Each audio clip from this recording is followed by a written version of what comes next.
Penn State football officially has brought in its transfer portal commits. Dante Cephas, Alonzo Ford, Davian Collins, and Trey Potts are now all in the mix. They can start working together with the team. It might be obvious that Dante Cephas seems to be the most valuable, but that next guy, I think it's Trey Potts. You are Locked On Nittany Lions, your daily podcast on the Penn State Nittany Lions. Part of the Locked On Podcast Network, your team every day. Hey, thanks so much for making Locked On Nittany Lions your first listen and watch every single day. We are free and available wherever you get your podcasts. My name is Zach Seyko. I am your host, and I'm joined once again by the Lord himself. Jason Lord is over on the other side. Jason, thanks for coming back on the show. No problem. Thanks for having me anytime. Yeah, and plenty to get into today, right? With Dante Cephas, Trey Potts, Davian Collins, Alonzo Ford. They are now all on campus. They officially can contribute to the team. Summer semester's coming up, and then, of course, the fall where the football team takes the field, right? Most important part. Also, we're going to talk today about the schedule. Penn State playing on Black Friday. They didn't exactly agree to it. I'm for it. I'm excited for a Friday game. And just the whole nature of the scheduling, and Penn State being, at least the news showing that they are very against the night games and in late November, and we know why. But that's all going to be covered in today's show. All right, so Dante Cephas, Trey Potts, Davian Collins, Alonzo Ford. Jason, who is the most important player out of this group? I mean, it's got to be Dante Cephas, right? Yeah. Don't overlook Ford. I think Ford will be a huge help. And they've shown that on defense, what they've been able to do in the portal, getting Robinson, getting Ebiketie earlier, previously. It's shown they can get great defensive players in the portal. So I wouldn't overlook Ford entirely, but Cephas has to be it because you need that outside threat at wide receiver that I think you're still probably lacking. You have guys, you know what you have in Lambert Smith and Wallace. But again, like I said to you the other week, Zach, beyond that, I don't know what you have in terms of a proven commodity at wide receiver right now. You have guys that can step up. I think Malik Mega is going to be fine. I think Evans will be fine. I think Clifford will be fine.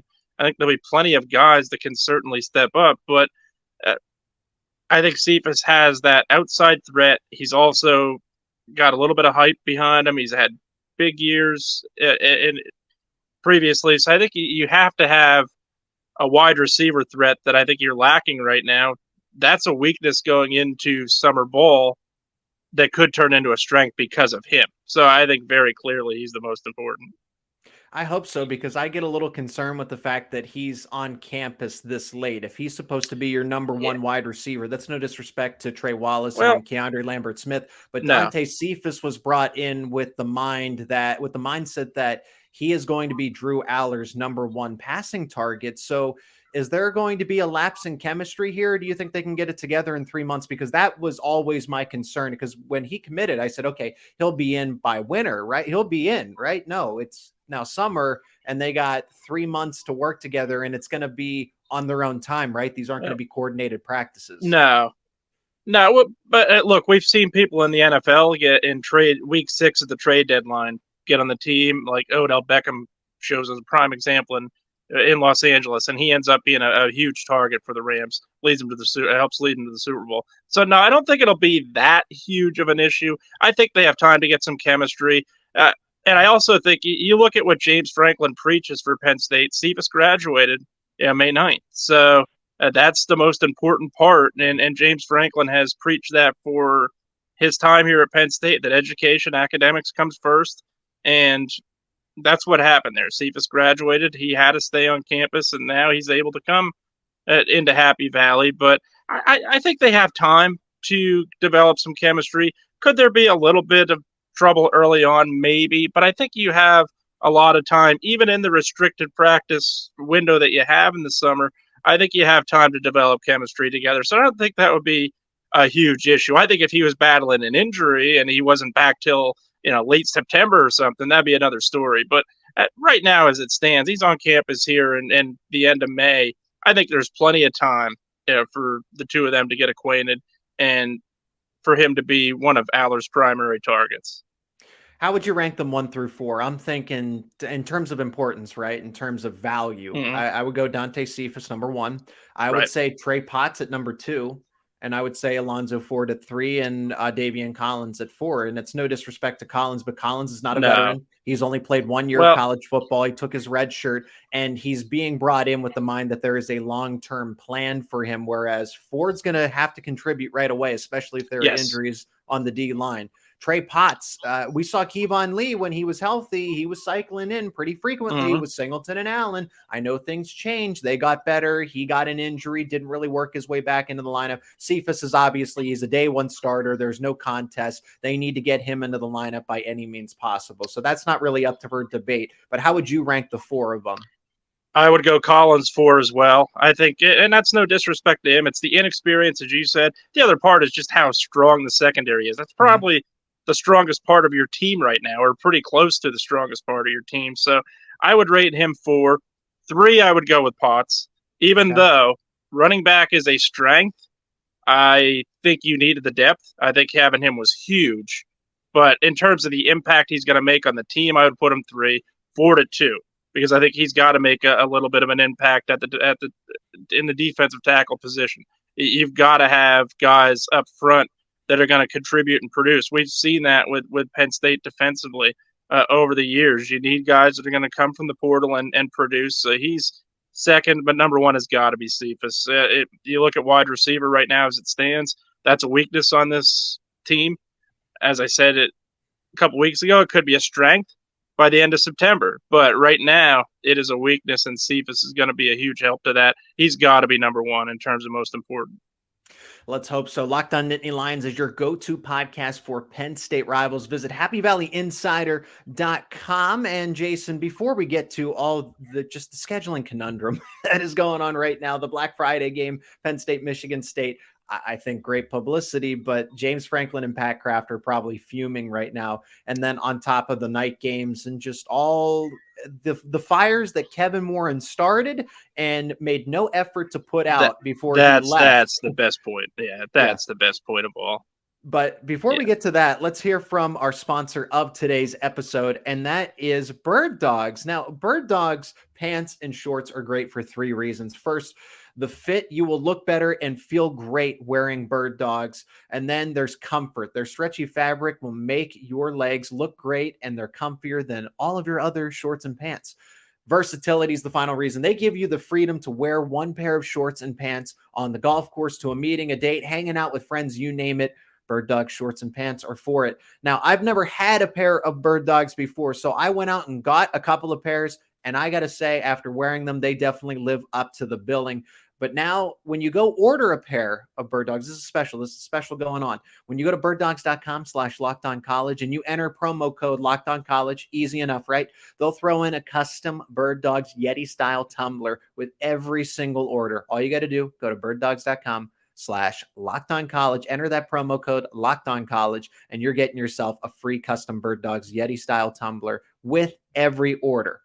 And thanks again for making Locked On Nittany Lions your first listen and watch every single day. Jason Lord over on the other side. I'm Zach Seyko. Jason, where can people keep up with what you do personally?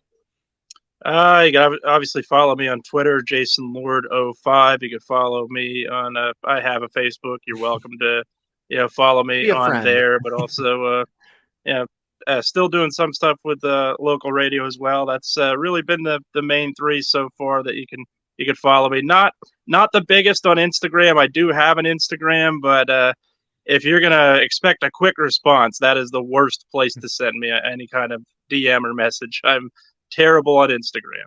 So there you go. Twitter is the place, and you're going to be calling high school football games in the fall, and of course doing coverage for the local radio stations when it comes to Penn State football as well. The schedule is it's out. It's seen now, and we got some of the games. Penn State identified all of the themes for the home games in 2023. The whiteout's going to be Iowa. Hey, that's something that you and I were able to nail down. We knew because of the circumstances, but also at the same time, this contract with the Big Ten TV media rights is not falling into the place the way that people thought it would.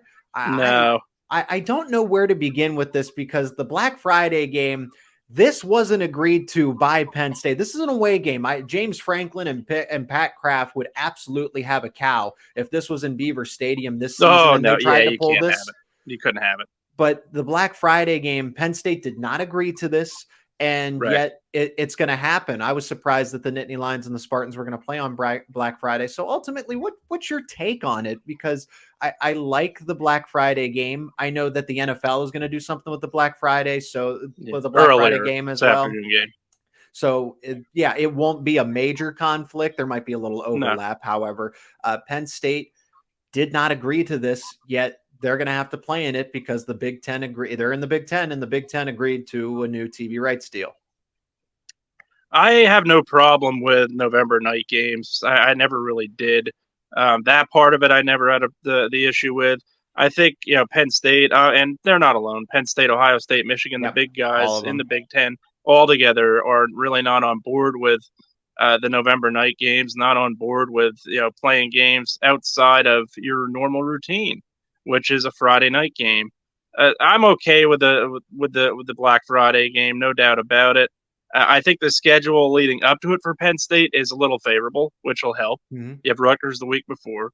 So that'll help to an extent, and it's a home game leading up to the Michigan State game. The issue I have with it would be, you touched on it previously, Kevin Warren, I'm not sure, communicated well enough with the matter. Nope. I think that was problem number one. I think the contract itself, when you look at it, NBC has 16 primetime games. One of them was assured to be Labor Day Sunday. One of them was assured to be Black Friday. So you knew getting into it what you potentially could have, but the big schools, I'm not sure, knew they were going to have to make the concessions.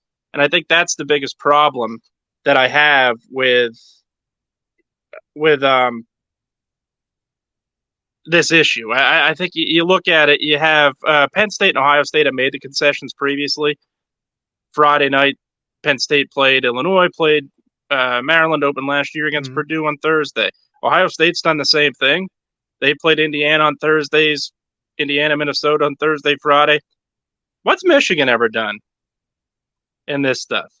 Nothing. What concession have they had to make? Especially, and the same thing, playing those out of conference games that help boost it. That's I think where I'm the most puzzled by it.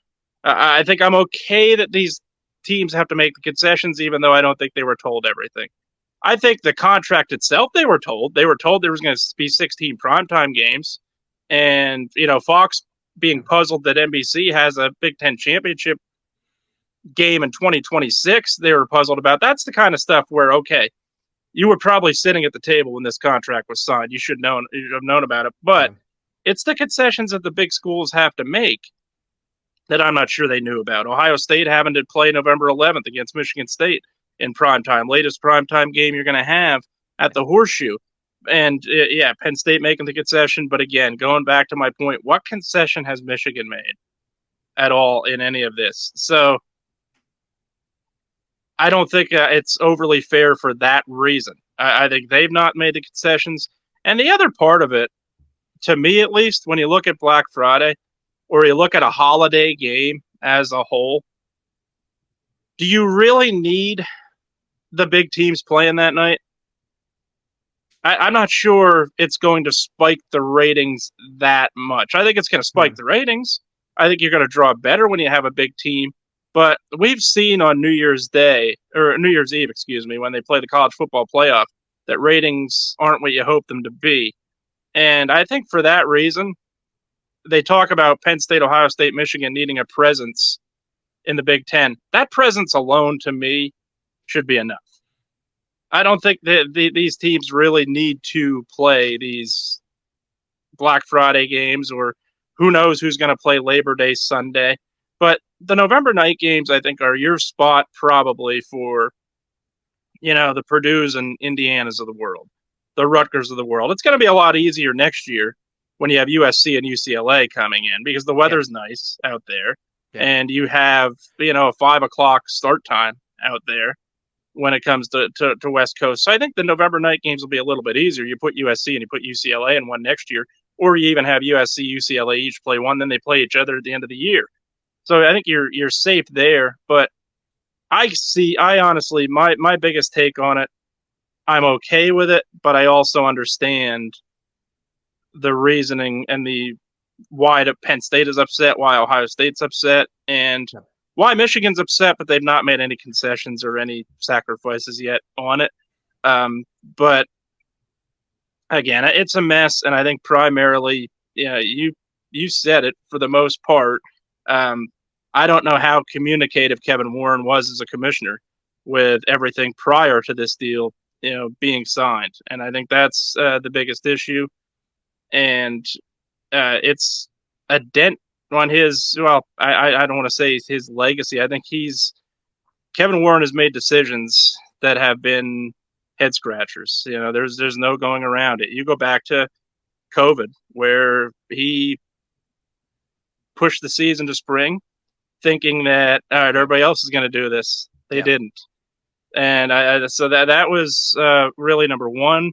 And at times he's made decisions where I think he jumps the gun a little bit, where he doesn't communicate enough and just gets on board with something that I don't think everybody's on board with. And this is another case of that. I think he was on board with something that everybody else now has to make the concessions and the sacrifices for. And I thought a lot of it was probably his doing. And I'm not saying he was completely a failure as commissioner. He did things that were good at times, but there are things like this that have hurt his reign as commissioner. There's no doubt about it. Locked On Nittany Lions, your go-to podcast for Penn State rivals. Visit happyvalleyinsider.com for all the latest in Penn State athletics, of course, football and men's basketball. Jason, let's stick with this idea in the final segment of this episode, because I think it's important to look at Penn State's point of view, and that includes Ohio State and Michigan. They know when it comes to November and Black Friday or anything else, that they are not going to get the same attendance when it comes to those types of games. They know that November, it gets cold, it can get rainy, you can even get snow, and that's going to students are out of town too. Students are out of town. That's going to scare dozens, hundreds, thousands away from these games. And you brought up Illinois, you brought up Maryland, you brought up Purdue. Jason, what did all those games have in common? They were in September, and Purdue they were on the road. They were on the road. Well, yeah. You're not going to have you were never going to have a Friday night game at Beaver Stadium. Never say never, but I might have jumped the gun on that one. James Franklin and Penn State are adamant that that's never going to happen. No. Yeah, that's not, and to me, it's not. You're not going to have a game in Ann Arbor. You're not going to have a game in Columbus. Yeah, no, the common denominator is they were on the road. Absolutely. But they were also early in the season. Purdue was also in the beginning of the season, which is a big difference in terms of preparation, too. Preparation's one thing that's kind of being overlooked here. And that's the conundrum you have right now in the NFL, where these owners agreed 24-8 to flex Thursday night games. You think the coaches and players want that? I don't think so.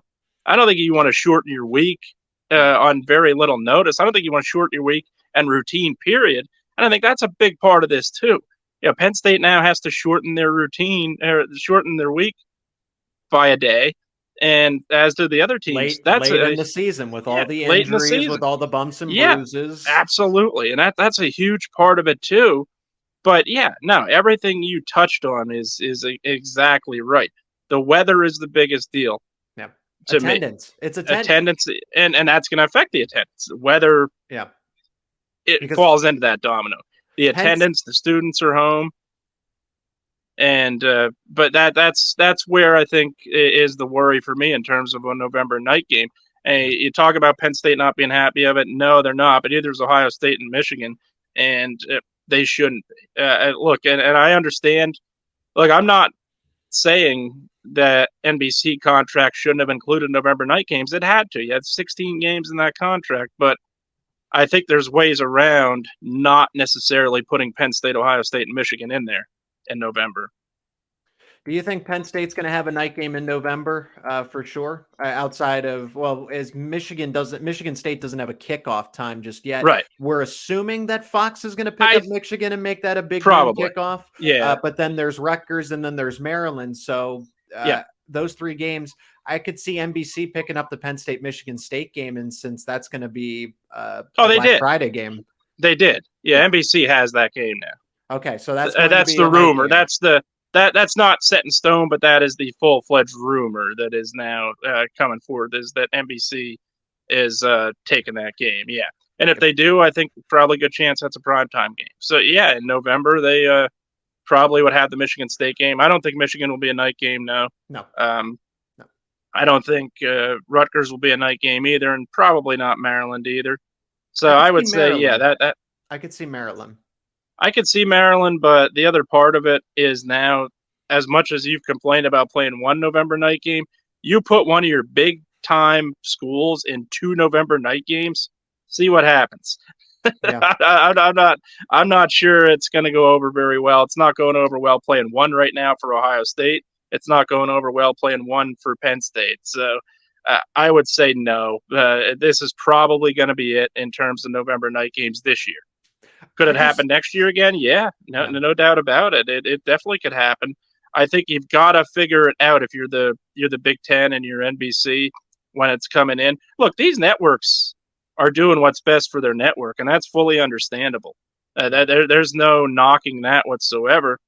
The complaint about it is the concessions that these schools have had to make, really on not knowing they've had to make these concessions. Yeah. That's the biggest part of it. I think some people could argue they knew about it. Well, did they know everything though? I don't think they did. Yeah. And do you notice how that Michigan, Ohio State, Penn State, they run the conference essentially? Because absolutely. And USC will come in next year. Yep. Yeah. That'll be a big part of it. Notice how those schools, the same thing in common with Penn State. All those games, all the fun, fancy, the Thursday night game, it's at Purdue. The Friday night games, it's at Illinois. It's at Maryland. Anytime they try to get creative. And now this TV rights deal where Kevin, and it made perfect sense why Kevin Moore, and I was like, why would Kevin Moran leave after striking one of the biggest deals of his career? He cashed in and then he cashed out and went to the Chicago Bears. And he's like, he wiped his hands clean. He doesn't have to do anything about it. And now the current Big Ten commissioner and his team have to put out all these fires because you don't want Penn State upset. You don't want Ohio State upset. I don't care Michigan's opinion and Ohio State's opinion, but they still matter to the conference, even though I hate them. I don't really care what they think. They matter in a big way. They matter to the Big Ten in a big way. So I'm glad that Penn State and James Franklin and Pat Kraft, I wasn't surprised when Penn State, Ohio State, Michigan were grouped together, and they said that, we are in favor, or we are strongly against night games in November. And that rule, they knew that rule was going to be taken away, but notice, just keep an eye on the schedule for the next, obviously this is a 7-year deal. Look at the next 7 years. And I bet if you do a poll and count and tally how many teams are playing night games at home in November, also those Friday games and those opening kickoffs, Beaver Stadium, the Horseshoe, the Big House, they are not going to host any. I don't think they're going to host any of them. USC would. I think they will. Yeah. USC again. The advantage USC has is its West Coast number one. That's a 5:00 kick, and the other thing is the weather. The weather is a huge factor in all of this. Huge factor. Yeah. And people are going to argue, hey, it's cold at 3:30. Yes, it does, but it's better than you're also not. Yeah, you're also not. It's also not dropping well into frigid temperatures, which it could very well do at the end of November by 10 and 11 o'clock at night. That's the biggest worry for me right now when it comes to this. And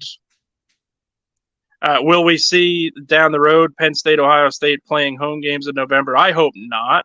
I don't think right now, as I see it, the concessions have been made this year. I don't think they're going to be made repeatedly. But I could see USC doing that because the weather's nice, number one, and the West Coast time, number two.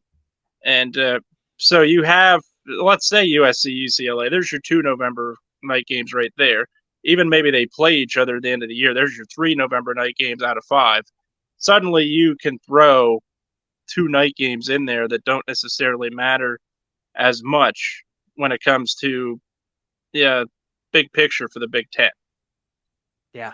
I mean, Penn State's biggest problem with all of this is that they do lose attendance. They do lose money when it comes to the idea, the perspective of night games in November. It's also for the safety of the team, the health, making sure that 12 games of football with a projected 13th, and Penn State would like to play 14, 15. You get what I'm saying? But even in a 12-game schedule, these are young adults. These are kids that are going through it, and they want to protect them, but also from a financial standpoint. Penn State lost millions of dollars with the COVID season, with no fans, no tailgating, no parking, no food, concessions, merchandise. They lost out on all of that. The town lost out on that as well. But from the university standpoint, I mean, this Big Ten contract was supposed to kind of correct what COVID did from a financial standpoint. I'm not here to comment, of course, on the severity of the pandemic. I know that there were you're right. Your biggest point, though, you're right on. They're trying to correct a lot of what they lost, and they got to pay money back because of things. Yeah,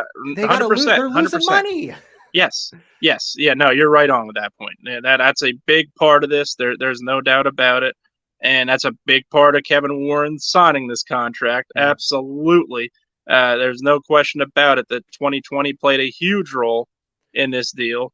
But the flip side of it that you're right on is that these schools run the risk of losing attendance. They run the risk of obviously the weather affecting the attendance as much as the day of the game too.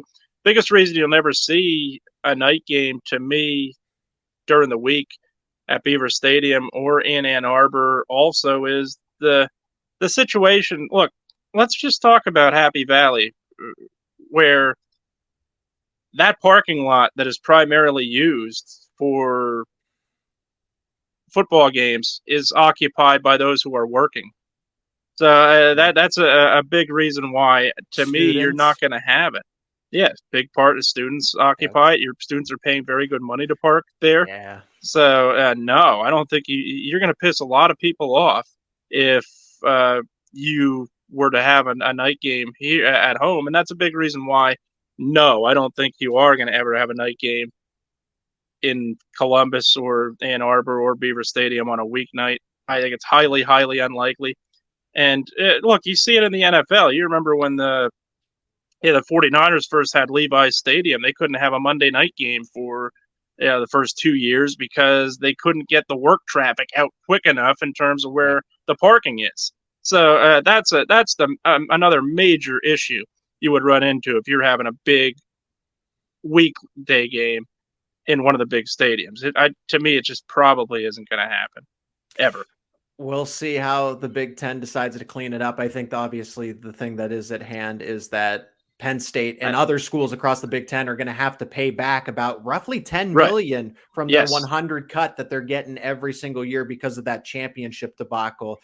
So we will see how the Big Ten and the schools and the TV networks figure it all out. Jason, this was fun. This was a different type of conversation because it's not so much X's and O's, but more about the big picture and how Penn State puts it all together. So the next time something like this happens in the news, I can't wait to have you back on the show to go through all of it. Anytime. Absolutely, Zach. Thanks for having me as always.